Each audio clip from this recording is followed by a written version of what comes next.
mas também não tão boa a ponto de uma pessoa não conseguir baixar no celular, né? A obra de tão pesada que ela está. Nossos objetivos: possuir uma área técnica estruturada, atender com eficácia, racionalizar os custos, preservar os acervos digitais, promover curadoria, ser um centro de referência, né, para os pesquisadores e ter maior visibilidade na comunidade acadêmica. Nossas atividades primárias,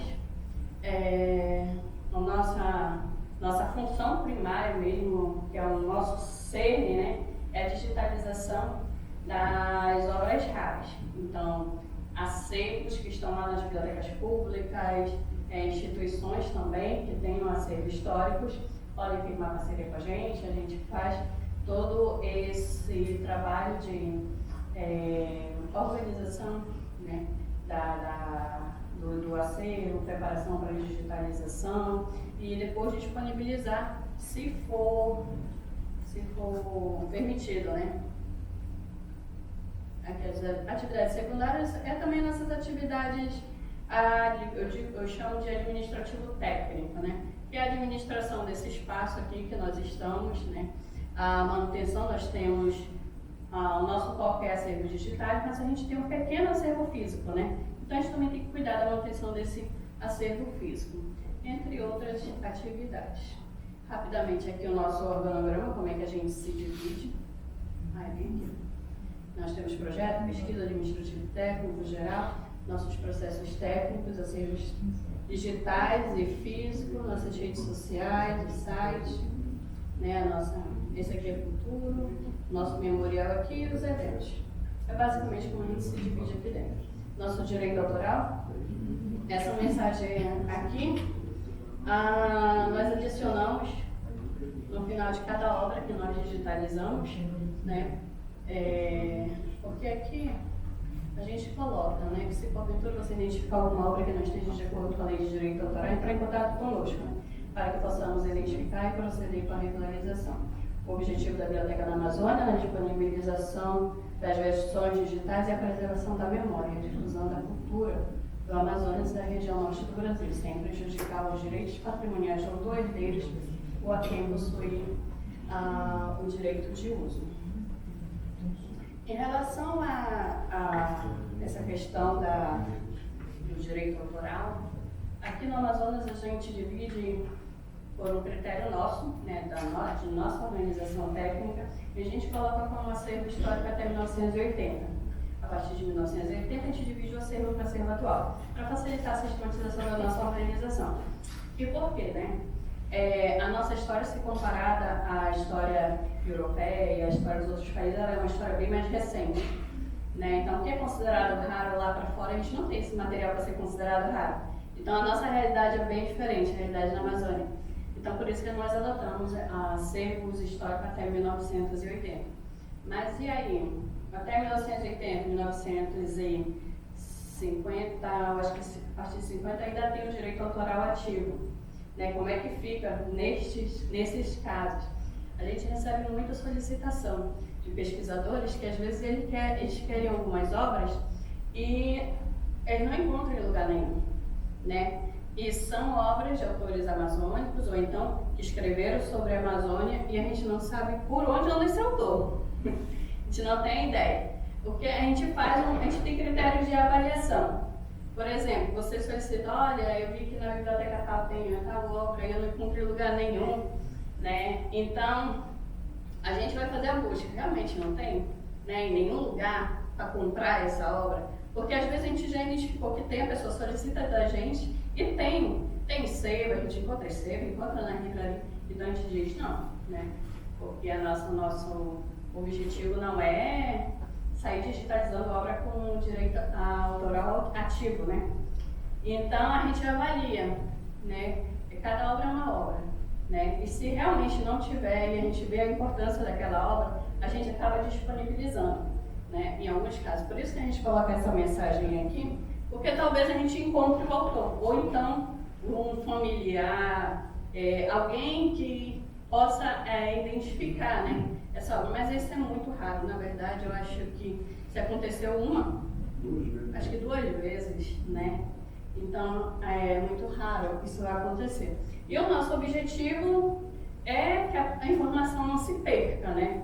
Se aparecer, que bom, porque é mais um meio para a gente fazer parceria, ou se a pessoa realmente não quiser, a gente tira do ar, né? Mas a gente tem muitas obras que são assim, né? Então, por isso, a gente tem alguns critérios que a gente adota, né? Principalmente em buscar saber se realmente não tem, né? Em nenhum lugar para comprar disponível. Essa é um pouco da nossa realidade aqui enquanto região amazônica, né? A nossa política de digitalização e desenvolvimento de coleções, essa política de digitalização é baseada na política de digitalização da Biblioteca Nacional. O que eu fiz foi só adaptar para a gente, porque de certa forma a gente precisava de um guia, né? Que desse embasamento para as nossas digitalizações. Aí eu fiz só reelaborar a política de digitalização deles, né? E aqui, olha, o objetivo da digitalização é contribuir para o amplo acesso e disseminação dos documentos históricos sobre a Amazônia, permitir o intercâmbio de documentos documentais e seus instrumentos de pesquisa, né, por meio das redes nacionais e internacionais, possibilitar a durabilidade por meio da preservação e segurança das coleções digitais originais, ao restringir o seu manuseio, né, uma vez que são disponibilizadas as versões digitais das obras. A nossa seleção aqui para digitalização, a gente tem que, primordialmente, tem que ser da temática amazônica, pode ser qualquer assunto, mas tem que ser da temática amazônica, relacionado ao Amazonas, né?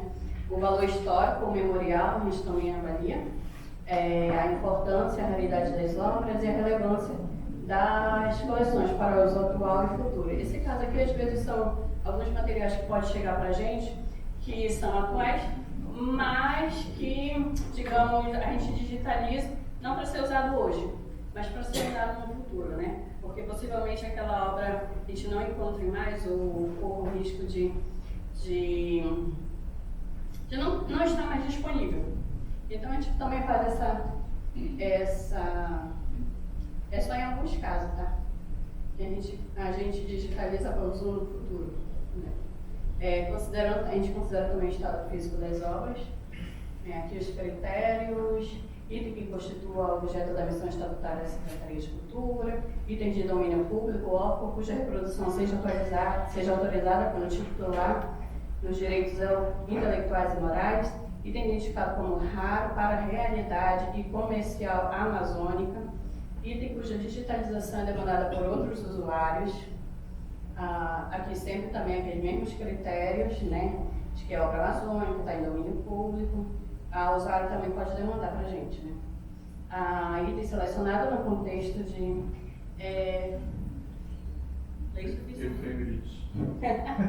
pesquisas institucionais, parcerias com ou sem apoio financeiro. Item já digitalizado, isso aqui é uma digitalização, né, item restaurado, microfilmado, digitalização sistemática. Aqui falando um pouco dos nossos acervos, né? Nossos acervos tem folhetos, fotografia, livros, jornais, mapas, desenhos separados, revistas, boletim, manuscritos e documentos oficiais, né? Dos mais diversos assuntos. E aqui também a gente tem alguns formatos, né? Que são físicos, né? Que são microfilmes, slides, negativo e positivo, documentos oficiais e pessoais, jornais, VHS, CDs, DVDs. A gente tem alguns materiais, né? Que fica sobre a nossa responsabilidade, né? Aqui alguns exemplos de alguns acervos que nós temos, né? André Valentim, Eduardo Ribeiro, algum material que nós temos desse instituição, né? Pessoas, né? Que são personalidades aqui do Amazonas.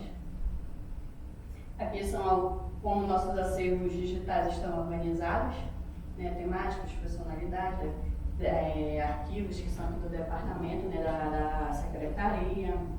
Nossos acervos principais é esse aqui, o acervo histórico, o acervo geral aqui, que é a partir de 1981, que eu expliquei para vocês, né. Nosso processamento técnico, falando rapidamente, a minha apresentação tem 41 slides, mas eu já cortei bastante. Então aqui eu deixei só mesmo esse mapinha, que é o que eu utilizo com os estagiários, para a gente saber se guiar no desenvolvimento das nossas tarefas. E também para eles terem, assim, claro, na mente, aonde é que está situada a atividade que eles estão fazendo, né? Então, sempre nos nossos relatórios, eu peço para eles consultarem essa tabela. Eu estou desenvolvendo o trabalho de limpar o livro, então, lá no meu relatório eu coloco processo técnico físico, né? Conservação preparatória, se ainda for para digitalização, ou conservação aqui de finalização, se já tiver sido feito, né, já para devolver. Então aqui, a gente divide aqui os nossos processos técnicos, né, em processo técnico físico, que é justamente a gente ir lá buscar a obra, ou então a obra chega para a gente faz essa seleção, vê o que vai ser digitalizado, olha as condições da obra, verifica se precisa fazer um tipo de intervenção para passar pela digitalização. A gente tem todo esse cuidado porque as obras históricas geralmente elas já estão bastante fragilizadas, né? Se a gente pegar só o livro e colocar lá no scanner, provavelmente, com certeza, aquela obra vai quebrar, vai se fragilizar todinha, ainda mais, né? Então a gente tem esse cuidado também com a obra física, porque não é porque está indo para o digital que a gente vai descartar o físico, de maneira nenhuma. Tá? Aí, terminando esse processo, a gente tem o processo técnico de transição, que aí aqui nós temos a pré-catalogação, a organização digital, a configuração do scanner e a digitalização propriamente dita, né? E a seguir o processo técnico digital, né, que é todo o tratamento. Aqui é importante ressaltar que nós não fazemos digitalização para que o documento seja fidedigno na sua estrutura. A informação a gente não mexe, a informação nós trabalhamos para divulgar a informação contida nos documentos, né? Então, os nossos estagiários, a gente faz a edição da borda até para apresentar um conteúdo com uma melhor estética para o usuário. Agora, o usuário está estudando a questão da temporalidade da obra mesmo em si, né? A gente pode enviar o master para essa pessoa, sem problema nenhum. Né, e ela pode comparar com o físico, não tem problema. Mas a versão que a gente disponibiliza para o público, a gente faz alteração nas bordas para apresentar uma estética melhor. O conteúdo a gente não mexe, é do jeito como ele está na obra física, ele fica na obra digital, tá bom?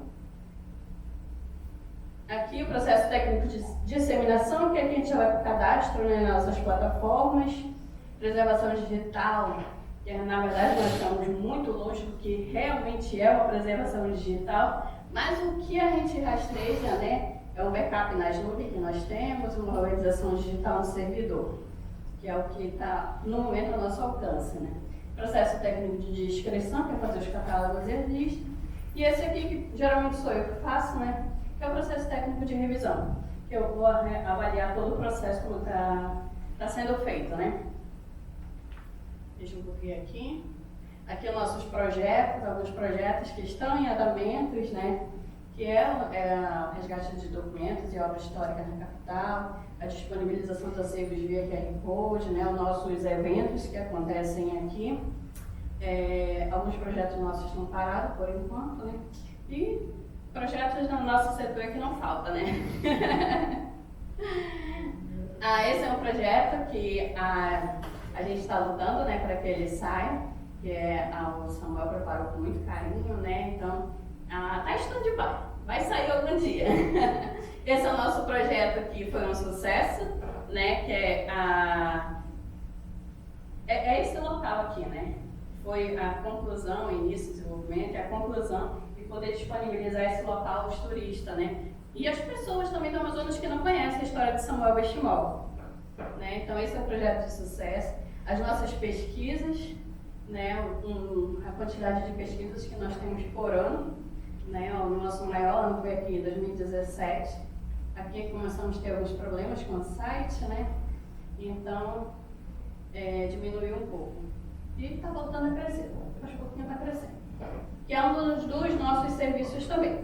Todas as nossas plataformas, nós não temos um site oficial da Biblioteca da Amazônia, mas todas as plataformas estão disponíveis aqui nesse site.